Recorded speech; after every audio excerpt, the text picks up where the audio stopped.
Hello everyone, I am Brother Quintarius Upshaw, the Director of Education for the Alpha Alpha Theta Sigma chapter of Phi Beta Sigma Fraternity Incorporated, located in Pensacola, Florida, and affiliated with the mighty Southern region.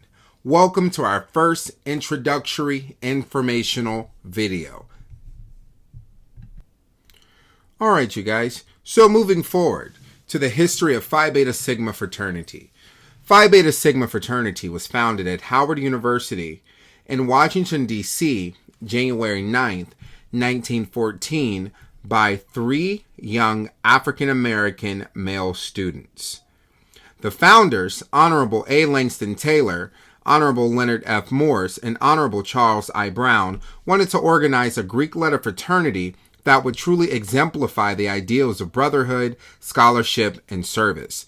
The founders deeply wished to create an organization that viewed itself as a part of the general community rather than apart from the general community. They believed that each potential member should be judged by his own merits rather than his family background or affluence.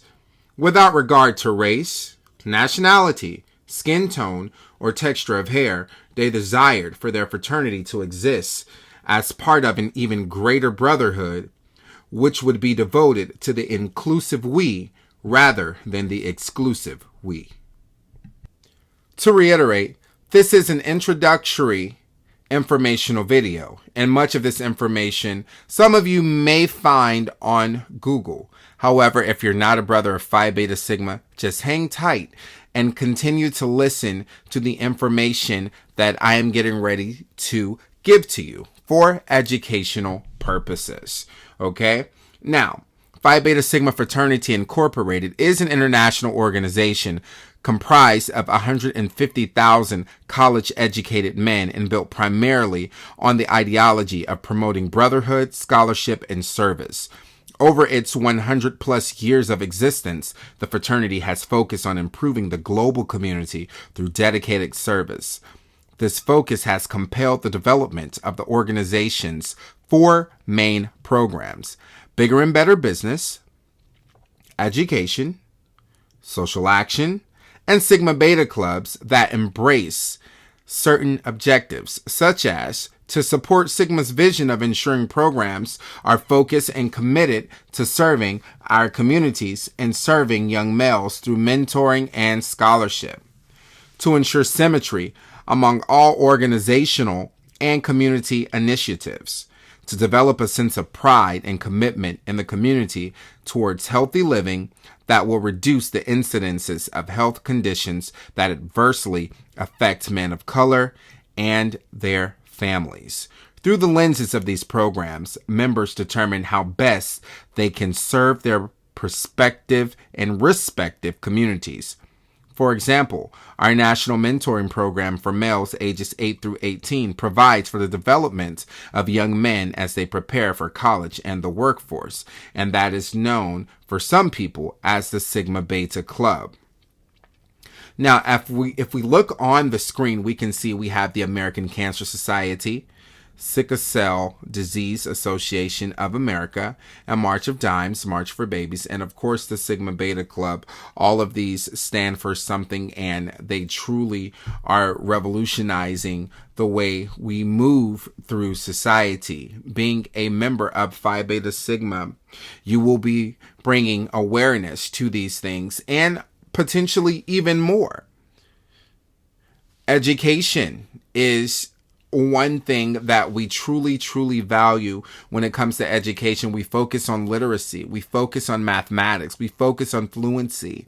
We focus on those things that our children have a tendency to fall behind, and especially in the heart of COVID-19, where reading and fluency and mathematics has went down.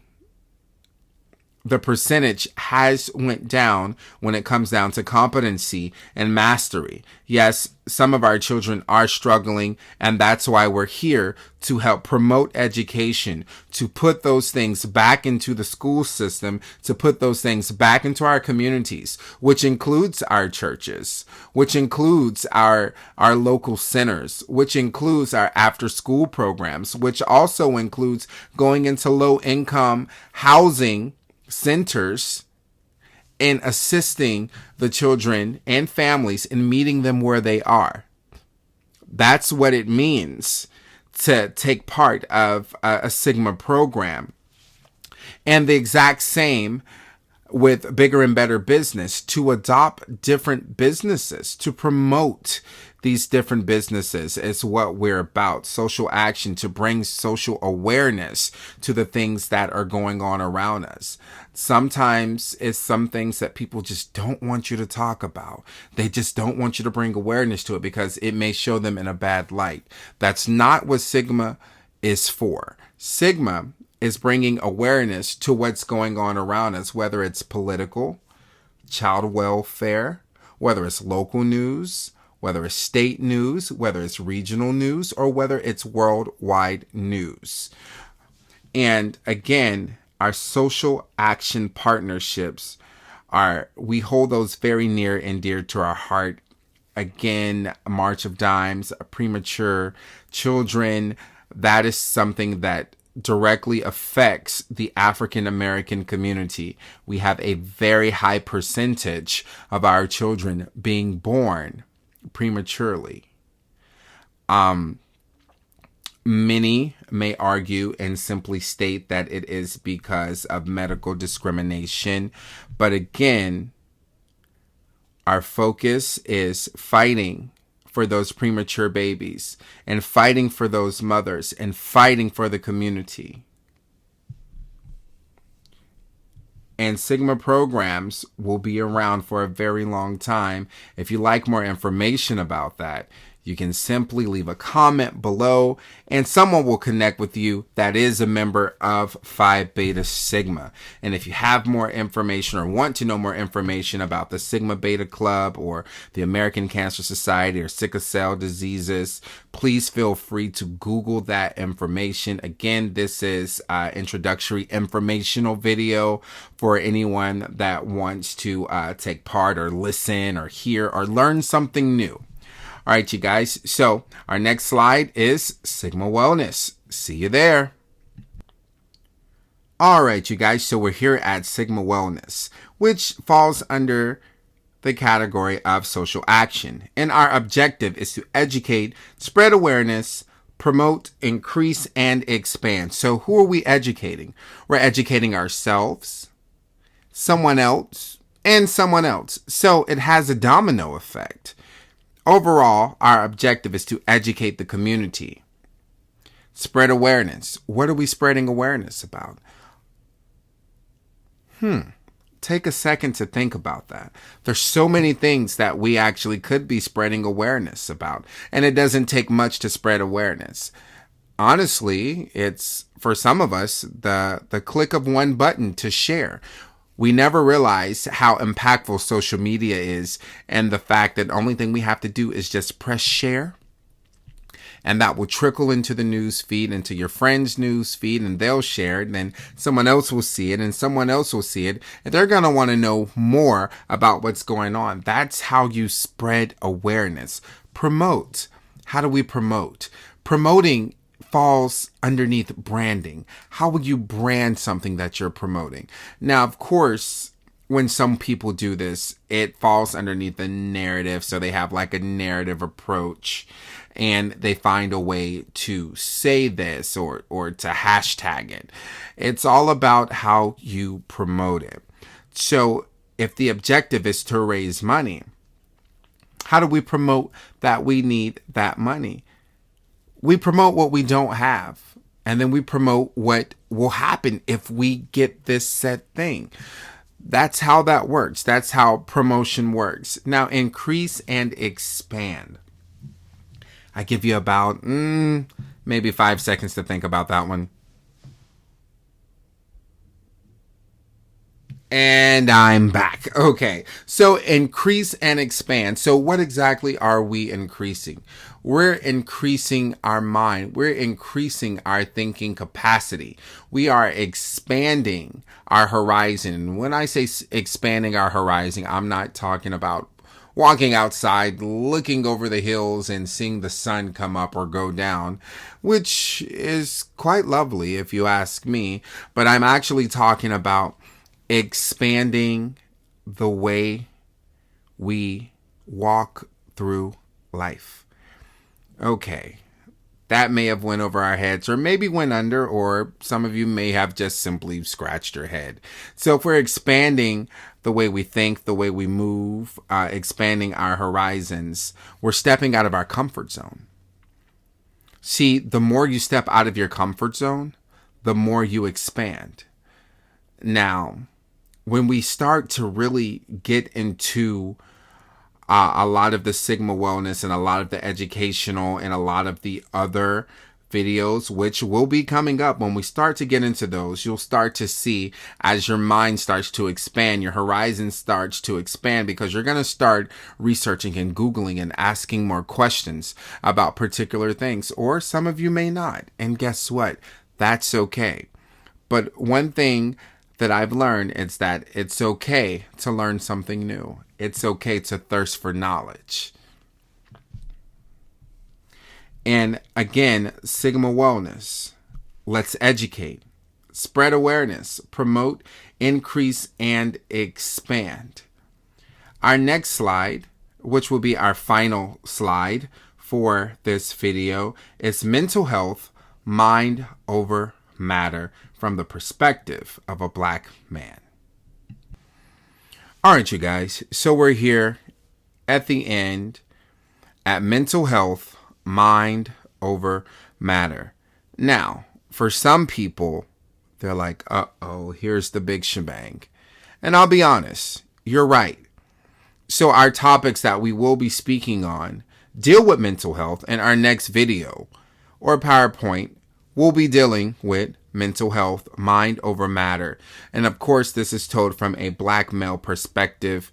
I've gathered information from several individuals, and I'm willing to share the information that I learned so we can get different opinions on what mental health, mind over matter looks like for some of us.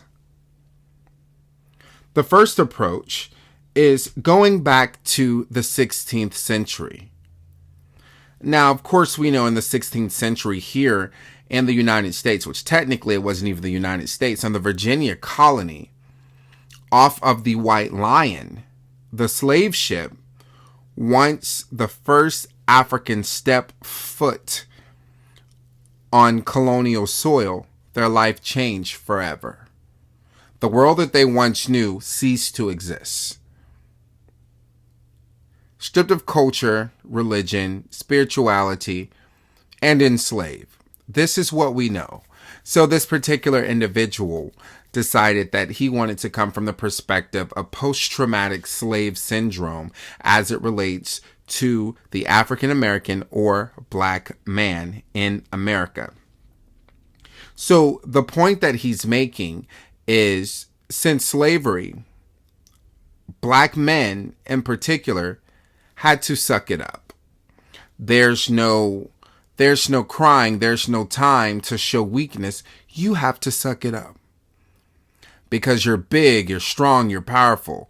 You're not allowed to get tired. You're not allowed to break down. You have no safe place. You have no safe haven.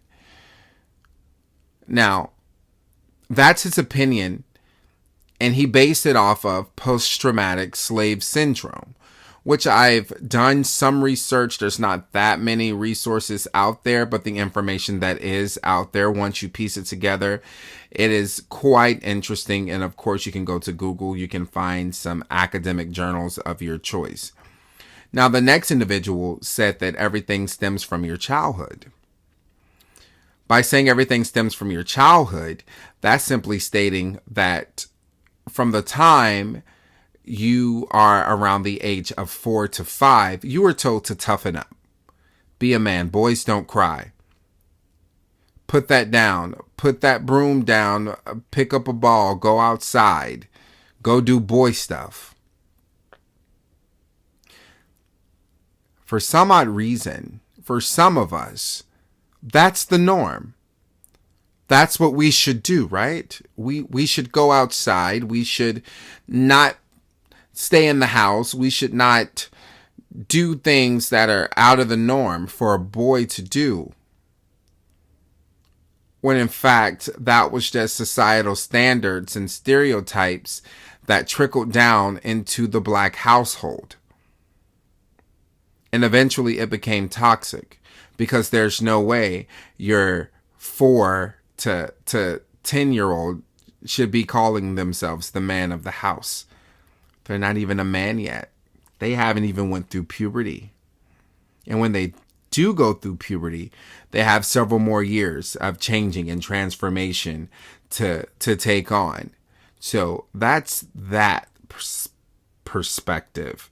Now, tiptoeing just a little bit further, someone says that the events that you go through is what controls your mental health as a black man. So his perspective was based upon societal standards. Society expects or likes to assume that the black man is dangerous. From his perspective, he stated that society doesn't want to take the time out to hear what we have to say, because we're automatically guilty. So when you speak up, it will always be used against you. And sadly, for many men of color, that's the reality. And that's the mentality that we've developed over the years, because society has taught us, hey, if you speak out, if you say this, if you say that, it's going to be used against you. Now, if we take, for example, Tyrese Gibson. Tyrese Gibson had an entire breakdown because he could not see his daughter, or he had not seen her for around 2 years. And the internet laughed in his face. The internet laughed. They made memes about it. They laughed about it. It's a meme of Michael Jordan that's circulating the internet, with his eyes all teary. Of course, it was at a specific type of honoree ceremony, and Mariah Carey was the singer, and she sung the song Hero, and he teared up as it reminded him of his dad, and that meme became the laughing stock. This black man crying became the laughing stock. Interesting. So I understand the viewpoints or the points that were made, because sometimes society doesn't take you serious. And if you do open up, it will be used against you. Now, this brings us to where we are now. In order to have a healthy mindset or a healthy mentality, or to not be buried by depression, or to not have anxiety knocking on your door, we have to start expressing ourselves. But how do we do that? What's a safe place? What's an outlet? Well, at your local health department, your community healths, you should be able to walk in, have them refer you to mental health services. Now, for some of us, that's a lot easier said than done, because we don't know the first step. And again, if you list your information in the comment section, but not even the comment section anymore, if you direct message a brother and or myself, we'll see about connecting you to someone in your area, as long as you can tell us who's in your area and where you're from and the location and things of that nature. Now, again, we have to fight against the stigma that black men don't feel. We have to fight against the stigma that black men can't cry, because that's the problem. And fellas, it's okay to shed a tear. It's okay to process your emotions, because when you keep it bottled up and you keep it in, you become numb. And for some of us, numb looks like knocking things over, being detached or disconnected from our family, not being able to show emotions, becoming narcissistic, becoming depressed, becoming suicidal, becoming homicidal.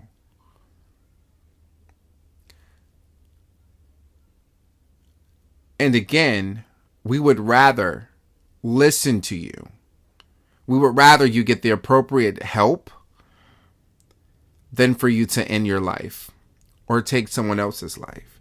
There are resources made available for you. Mental health, mind over matter.